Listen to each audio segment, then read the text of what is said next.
Hello friends, welcome back to my channel. I hope आप सभी लोग बहुत अच्छे होंगे। तो आज हम कुछ इस तरीके की कुर्ती बनाना सीखेंगे, जैसा कि आप स्क्रीन पर देख सकते हैं।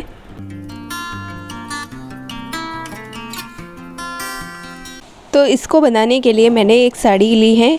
आप चाहे तो 3.5 मीटर तक कोई भी कपड़ा ले सकते हैं और 2.5 मीटर तक हम कॉटन का अस्तर लेंगे। तो सबसे पहले हम कुर्ती के घेर के लिए इसके अम्ब्रेला कटिंग करेंगे। तो इसके लिए मैंने कपड़े को इस तरीके से एक साइड से बीच में से फोल्ड कर दिया है और फिर हम इसे एक साइड से इस तरीके से तिरछा फोल्ड कर देंगे, जैसा कि आप देख सकते हैं। अभी हम इस पर कमर की गोलाई के लिए मार्किंग करेंगे। तो कमर की साइज़ हमारे पास है 29 इंच। 1 इंच एक्स्ट्रा हम इसमें लूजिंग के लिए ऐड कर देंगे और 13 इंच को इस तरीके से 4 से डिवाइड करके, यानी कि 4 बार फोल्ड करके इसको इस तरीके से सेंटर में रखते हुए एक मार्क कर देंगे और फिर इस तरीके से इसका मेज़रमेंट लेते हुए पूरे में गोलाई का शेप दे देंगे।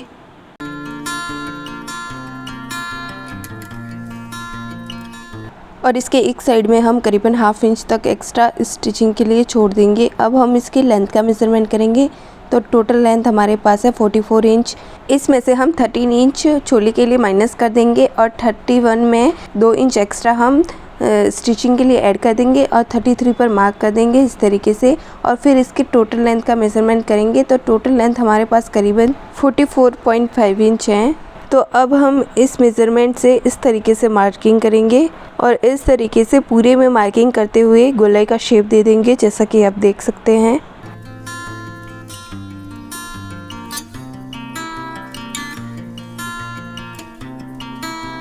और फिर इसकी कटिंग कर लेंगे कुछ इस तरीके से।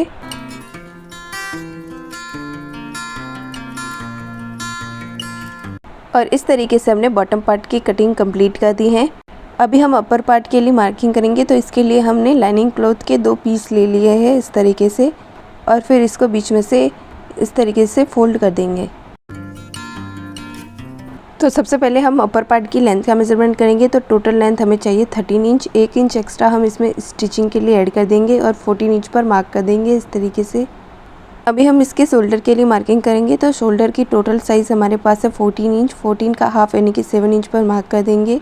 अभी हम नेक की विड्थ लेंगे। तो नेक की विड्थ मैंने यहाँ पर रखी है 3 इंच।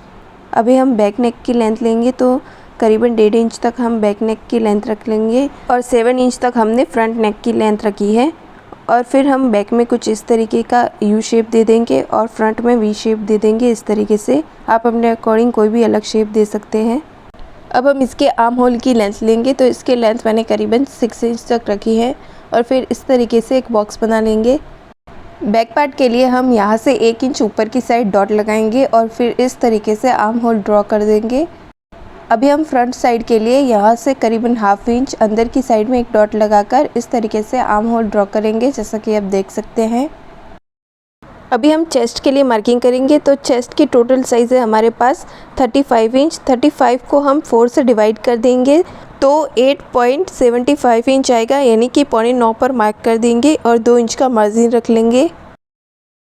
अभी हम इसकी वेस्ट की मार्किंग करेंगे। तो वेस्ट की टोटल साइज़ है हमारे पास 29 इंच। 29 को हम 4 से डिवाइड कर देंगे तो 7.25 इंच आएगा, यानी कि 7.25 इंच पर एक मार्क कर देंगे। और फिर 1 इंच एक्स्ट्रा हम इसमें प्रिंसेस कट के बीच में टक्स लगेगा उसके लिए ऐड कर देंगे और फिर 2 इंच का मार्जिन रख लेंगे। अभी प्रिंसेस कट बनाने के लिए हम आर्म होल के सेंटर में एक इस तरीके से एक डॉट लगा देंगे। अब जो हमने टक्स के लिए मार्किंग करी थी, यहाँ से हम 4 इंच ऊपर एक डॉट लगाएंगे और फिर कुछ इस तरीके से हम ड्रॉ कर देंगे प्रिंसेस कट के लिए, जैसा कि आप देख सकते हैं। और फिर यहाँ से हम टक्स बनाने के लिए 1 इंच दूरी पर इस तरीके से ड्रॉ करके शेप दे देंगे और कुछ इस तरीके से हम प्रिंसेस कट को बना लेंगे। और फिर सबसे पहले हम बैक पार्ट की कटिंग करते हुए इसकी कटिंग कर लेंगे। फिर हम इसमें से फ्रंट पार्ट को इस तरीके से अलग कर देंगे और फिर इसकी फ्रंट पार्ट की कटिंग कर लेंगे कुछ इस तरीके से।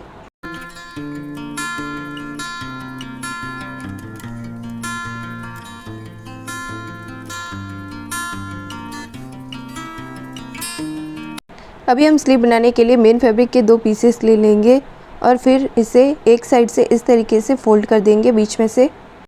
अब हम इसकी विड्थ की मार्किंग करेंगे। तो विड्थ की साइज़ हम आर्म होल के साइज़ के बराबर रख लेंगे पफ स्लीव्स बनाने के लिए 3 इंच एक्स्ट्रा हम ऊपर छोड़ देंगे और फिर इसकी लेंथ का मेज़रमेंट करेंगे। स्लीव की टोटल लेंथ चाहिए हमें 21 इंच। 21 में से हम 1 इंच नीचे बेल्ट के लिए माइनस कर देंगे और हाफ इंच इसमें एक्स्ट्रा स्टिचिंग के लिए ऐड कर देंगे और फिर कुछ इस तरीके से एक स्ट्रेट लाइन बना लेंगे।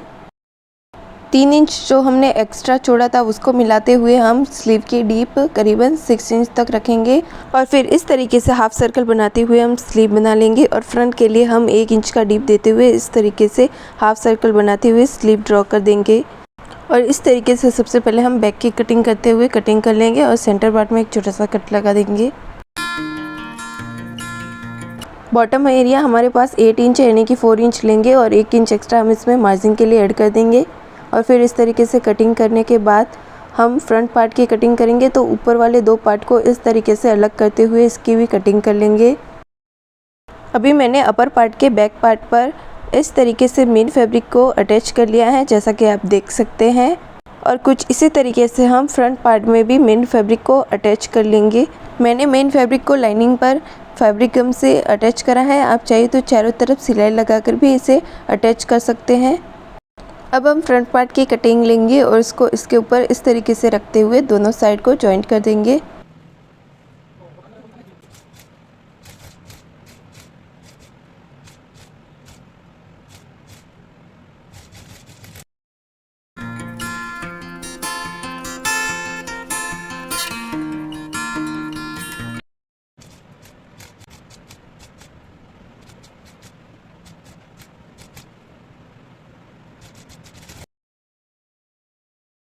और कुछ इस तरीके से हमने दोनों पार्ट को जॉइंट कर दिया है। अभी हम इसका गला बनाएंगे। अभी हम गला बनाने के लिए लाइनिंग क्लॉथ के एक्स्ट्रा फैब्रिक को लेंगे और इसके ऊपर नेक को इस तरीके से राइट साइड अंदर की साइड रखते हुए इसके ऊपर रखेंगे और यहाँ पर सिलाई करेंगे।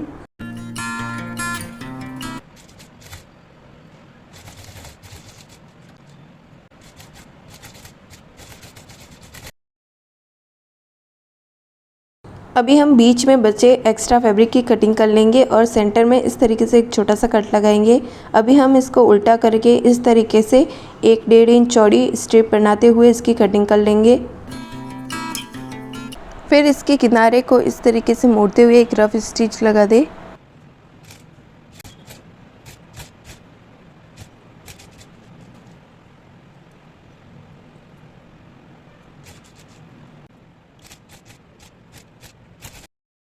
और फिर इसको अंदर की साइड इस तरीके से मोड़ देंगे और इसके ऊपर एक फिनिशिंग के लिए सिलाई कर देंगे इस तरीके से।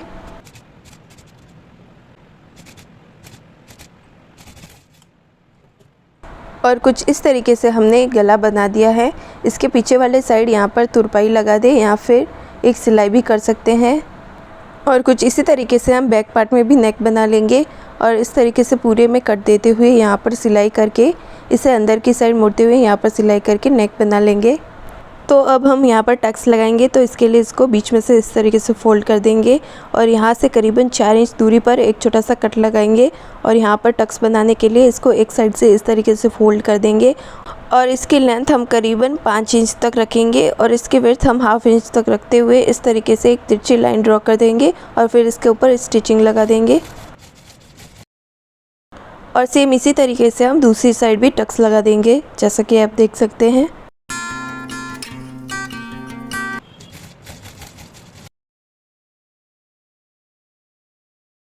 और कुछ इस तरीके से हमने फ्रंट पार्ट को रेडी कर लिया है और कुछ इसी तरीके से हमने बैक पार्ट भी तैयार कर लिया है जैसा कि आप देख सकते हैं।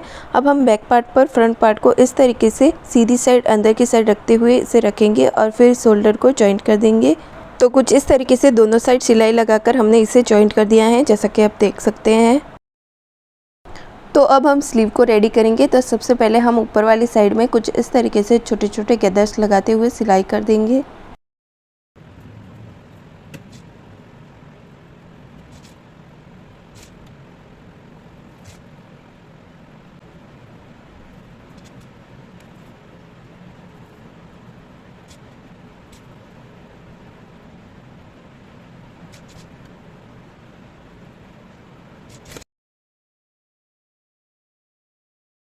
अभी हम स्लीव के बॉटम में बेल्ट जॉइंट करेंगे। तो बेल्ट हम कुछ इस तरीके से अस्तर को जॉइंट करके बना लेंगे और फिर इसके ऊपर स्लीव के बॉटम को इस तरीके से रखते हुए यहाँ पर सिलाई कर देंगे।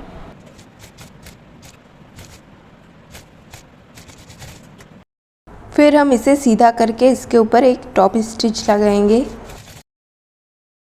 फिर हम इसे अंदर की साइड फोल्ड करेंगे और करीबन 1 इंच का बेल्ट बनाते हुए इसके ऊपर सिलाई कर देंगे इस तरीके से। और यहाँ पर भी एक सिलाई कर देंगे इस तरीके से। और फिर एक्स्ट्रा बचे फैब्रिक की कटिंग कर लेंगे दोनों साइड से। और कुछ इसी तरीके से हम दूसरी साइड की स्लीव भी बना लेंगे।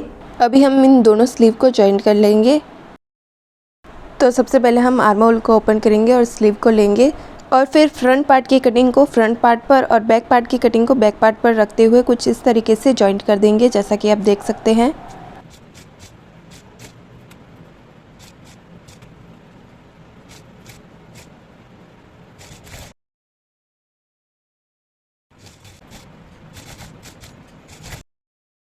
और कुछ इसी तरीके से हम दूसरी साइड भी स्लीव जॉइंट कर देंगे। और कुछ इस तरीके से मैंने दोनों साइड स्लीव जॉइन कर दी हैं। अब हम यहाँ पर सिलाई करके इसे जॉइंट करेंगे। एक साइड पर हम पूरी सिलाई लगाएंगे और दूसरी साइड पर हम करीबन 1 इंच तक छोड़कर सिलाई लगाएंगे।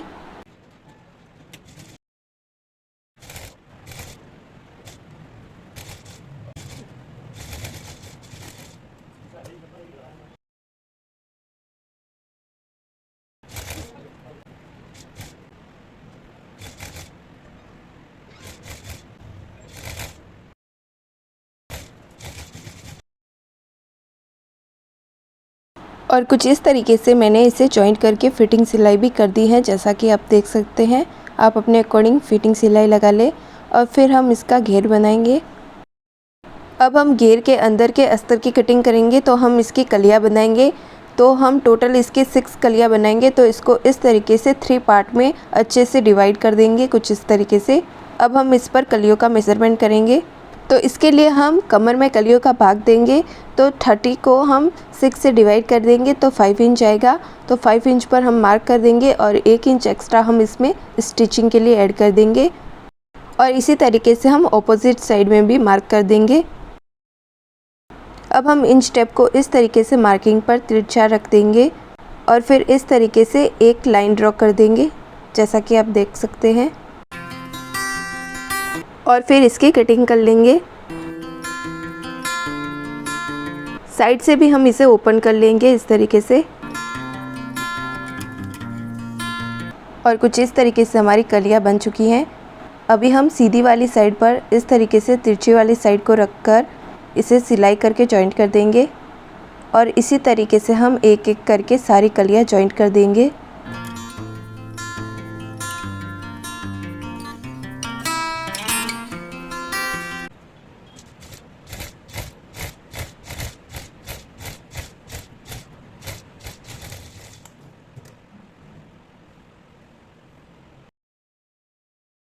और इसी तरीके से हम सारी कलियां जॉइंट कर देंगे। और फिर नीचे एक्स्ट्रा बचे फैब्रिक की इस तरीके से कटिंग कर लेंगे। और यहाँ पर मेन फैब्रिक की कटिंग को जॉइंट करेंगे।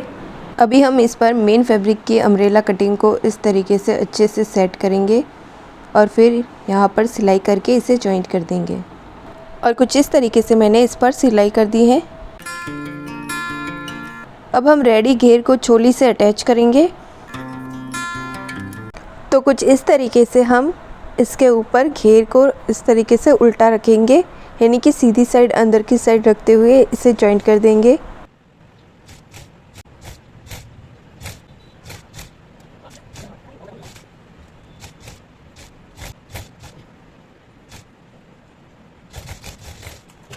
फिर इसके ऊपर टॉप स्टिच लगाएंगे।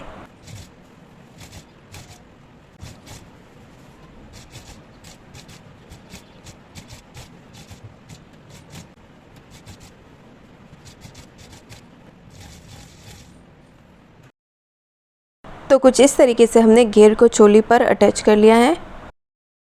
अब हम इन दोनों ओपन पार्ट को जॉइंट कर लेंगे। तो सबसे पहले हम यहाँ तक सिलाई करके इसे छोड़ देंगे। अब हम सबसे पहले अस्तर वाले पार्ट को अलग करते हुए मेन फैब्रिक पर सिलाई करके इसे जॉइंट करेंगे।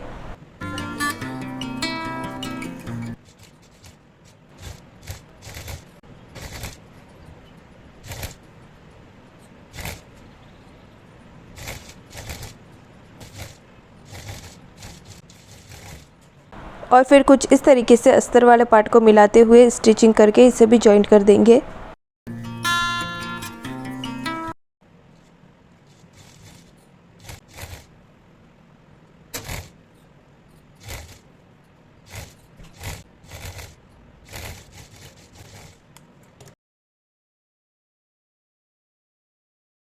और कुछ इस तरीके से यहाँ पर सिलाई लगाकर हमने इसे जॉइंट कर दिया है।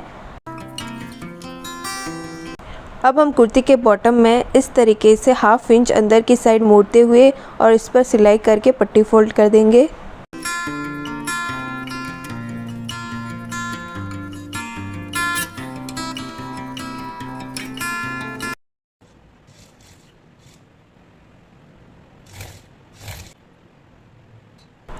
और बीच बीच में जहाँ पर भी ज़रूरत पड़े वहाँ पर इस तरीके से छोटे छोटे सल लगाएंगे, जैसा कि आप देख सकते हैं।